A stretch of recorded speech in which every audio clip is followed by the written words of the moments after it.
हजुर हा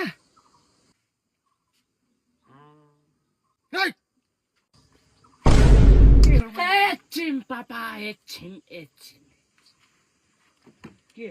मैले राख न भाइ तिमीले मैले तपाईँको बारीमा एउटा चिज थाहा पाएको छु के थाहा भएको छ अस्ति तपाईँले स्कुटीमा कोसँग के के अस्ति स्कुटीमा कोसँग चढेको थियो पछाडि राखेर कोसँग थियो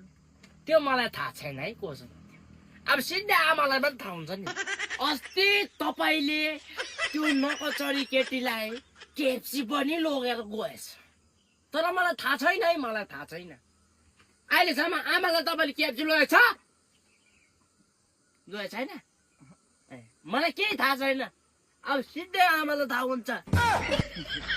मैले पनि थाहा पाएँ तैँले के चाहिएको तँलाई के चाहिएको छ भने हाम्रो पापा कति बुझा कि अब थाहा पाइहालेछ अब हाम्रो पनि त अब जेठ छ तपाईँ मात्र कति हामी पनि डेट जानु मन लाग्छ कफीतिर लैजाउँ कि भनेर नि कति 10,000ले पुग्छ खासै त पुग्थेन पापा र पनि ठिकै छ त्यति भए पनि काम चलाउँछु ठिकै छ साला तेरो डेटको कफी पैसा सबै मैले दिनु तैँले राख्दै आपा फोटो रेडी छ नि हातले क्लिक मात्र गर्नुपर्छ सिधै आमाको वाट्सएपमा पुग्छ है ए होइन दिन्छु त 10,000 है दिन्छु नि अन्त पुग्छ 10,000ले खासै त पुग्थेन पापा अब त्यो के सकिहाल्यो भने म तपाईँलाई कल गर्छु नि ल कल गरेर थपै माग्दा भइहाल्यो नि दिन्छु 10,000 दिएर मान्छे थप फोटो ल माथि पैसा झिकेर आउनु छिट ल हरिया पापा हरिया फोटो दिन्छु कुदुङ पापा कुदुङ फोटो ए फोटो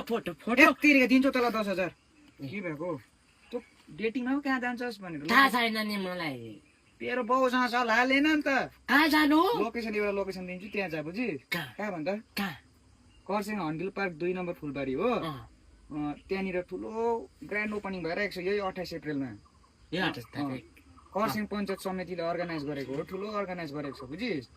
यहाँ ठुलो पार्क छ त्यहीँ लगेर जा यही 28 अप्रिलमा सारी चिनिएछ भने चुनभट्टी भन्नु बुझिस् चुनभट्टी भन्नु बुझिस् त्यहाँ जानु हो दामी छ लोकेसन अब मलाई जाउँ भनेको थिएँ नि खास त कि अब तँलाई दिइहालेको लैजा गरी पापा